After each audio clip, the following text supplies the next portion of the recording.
அந்த அறிவிப்போல் அன்ப தருவாளே சின்ன அறிவிப்பும் இன்றி சுடுவாளே நீயும் தும்மிடி தும்மிடி ஆயுசு நூறாக என் உயிர் உன்னோட பத்திர சொத்தாக என் பார்வை உன்னோடு உன் பொம்மை கண்ணோடு பேசாமல் விண்ணோடு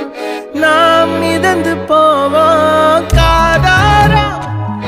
அடியாலும் நான் தாங்க மாறோடு